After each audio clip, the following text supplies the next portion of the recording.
Hi, everybody. Welcome back and happy Thursday.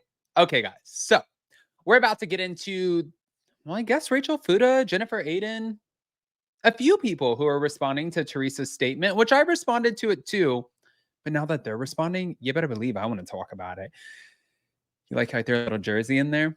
Before we do, though, it feels so good to be back in the studio. I just spent some time in the car. I was driving. I'm sorry, guys. I didn't want to change before I got into this because it's already getting late here. It's almost 5 o'clock. So I just wanted to kind of make sure I recorded this. But before we jump in, go ahead, smash that like button, pop off in the comment section. If you're not subscribed, get subscribed. And I think it's time. Let's just get right into the shit.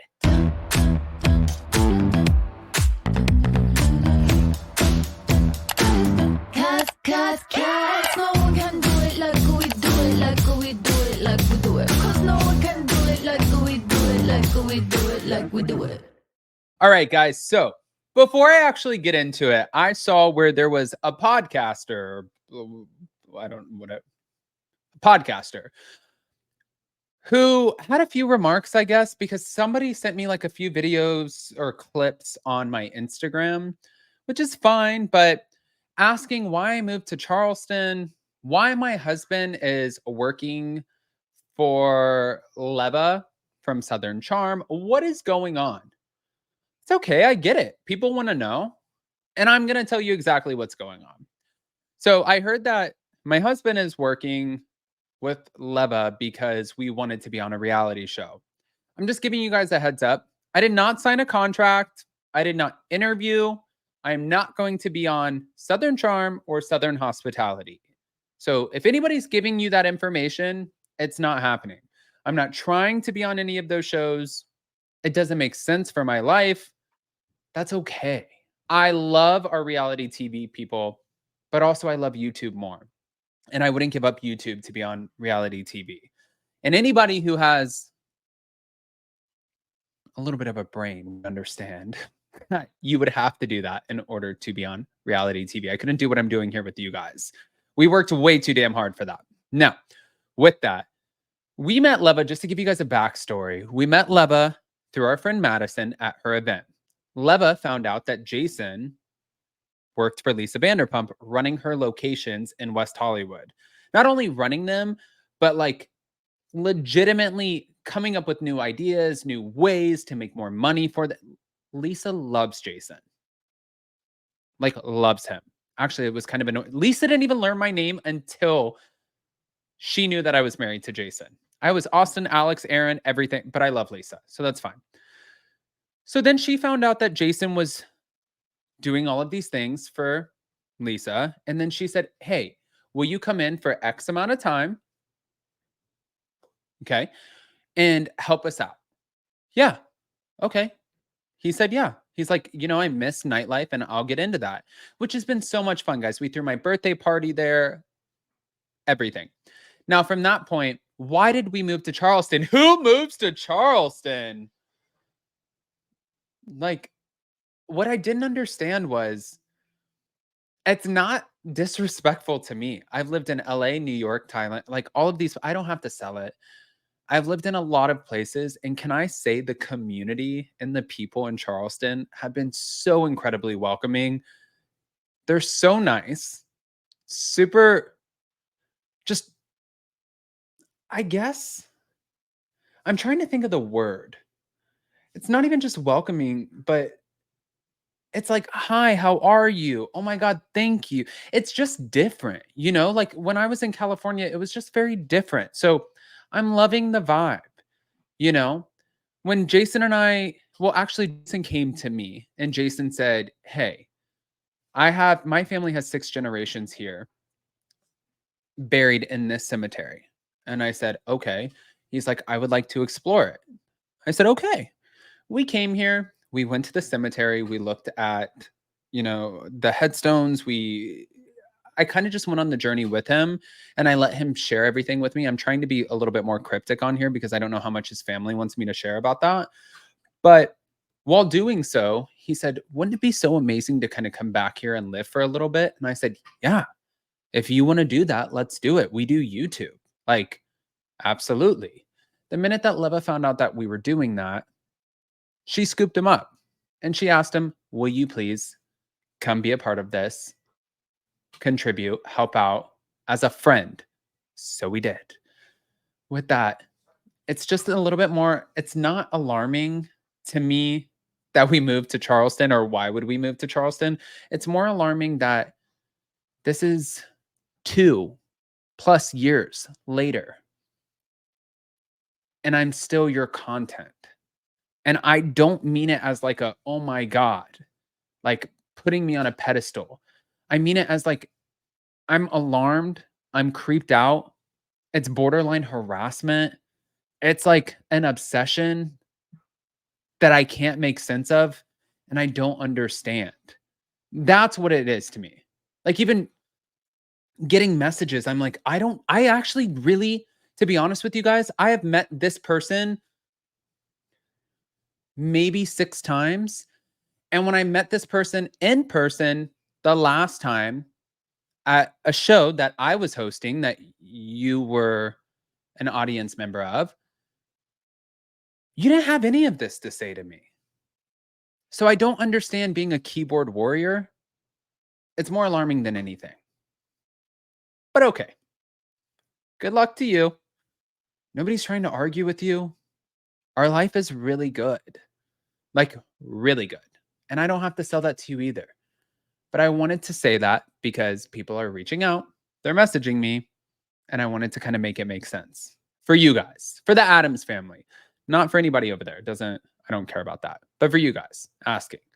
Now, with that, can we please get into the real drama, the stuff that actually matters? I'm not the story.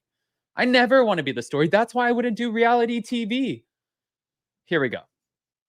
Teresa Giudice. Now, I don't know how much you guys know about this, but I did want to share a few little tidbits over here like this. Thank you to Reality Blurb because, yeah, the cast of Real Housewives in New Jersey is popping off. Rachel Fuda is seemingly reacting to Teresa Giudice's post about social media hate as, well, she shared the definition of gaslighting and a quote about hypocrites. That's like the theme of this video. Around the same time, Lala Kent, who took heat for her own actions on Vanderpump Rules, supported Teresa's message. A few people actually supported Teresa's message, but Jennifer Aydin then clapped back at Melissa Gorga's post about a wolf in sheep's clothing. She wrote, "Pot, meat, kettle." Yeah.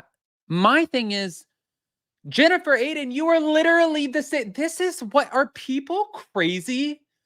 You are literally the one who leaked everything. You're the one who's out here spilling shit. You're the one who's sharing things that should not be shared. You're the one who should probably, and I love Jennifer Aydin on the show, you should be fired. When I did a video with Margaret Josephs, I did an interview. She threatened Bravo, threatened Margaret Josephs, I was threatened, not by Jennifer Aydin, just to be clear, but I got word that there could be a potential lawsuit. Margaret did nothing to warrant a lawsuit in that interview. And then, like an ass, I'm having to take it down, which people are wondering why. Take it down. Okay. So I took it down. But it's like, you're leaking things, you're accusing people of things,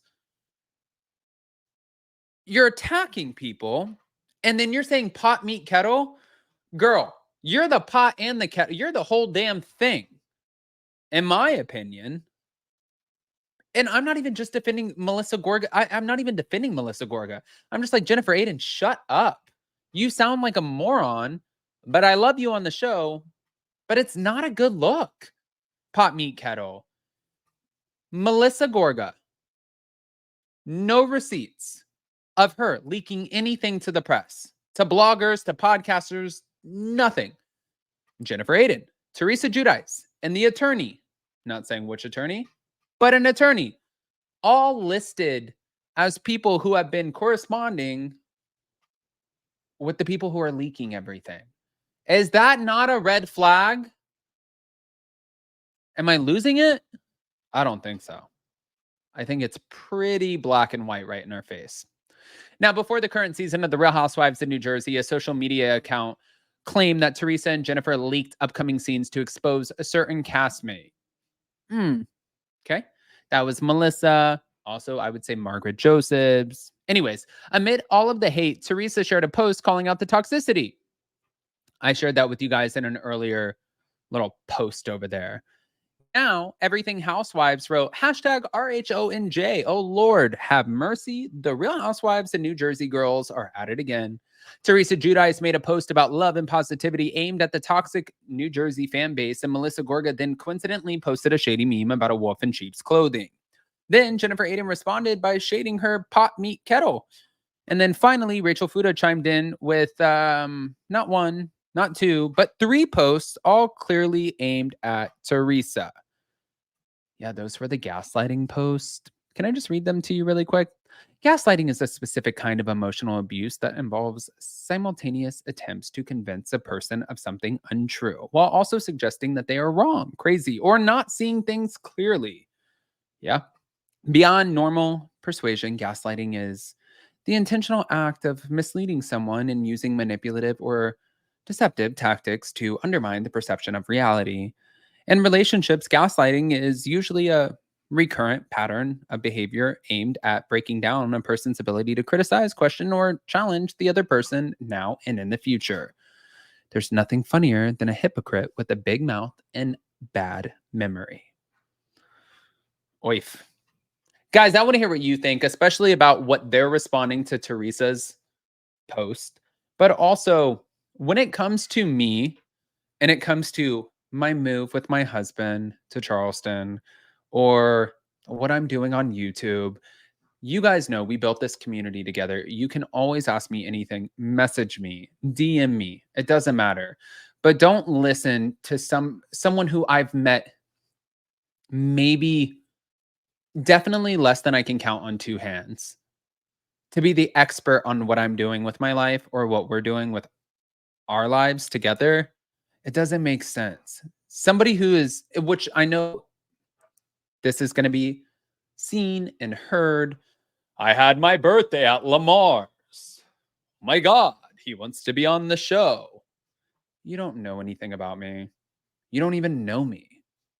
Really. You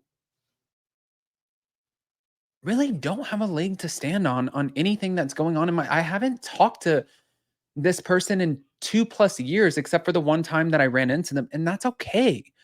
I don't want beef or to fight. I don't want to come on here and be petty Betty and like, oh my God, I want to fight with people and I want to stir shit. And oh my God, you guys are making me go to this point or this place.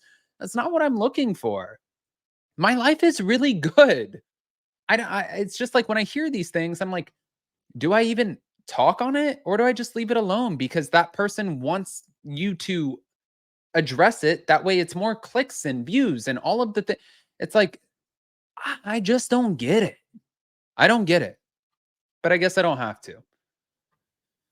Anyways, good luck to that, I guess. I don't even know what to say. I'm honestly, for the first time ever, my loud ass mouth is at a loss for words.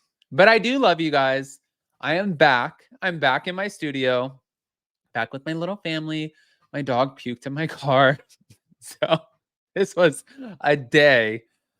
My mother-in-law gave her a sausage, egg, and cheese. And if anybody's to blame for Peppa puking in the car, Janet, I know you're listening, and that's you. But I love you. So what do we have coming up? Tomorrow, hot, messy topics. And then on Monday, Mama Bear is coming in. So see you guys soon. Love you guys.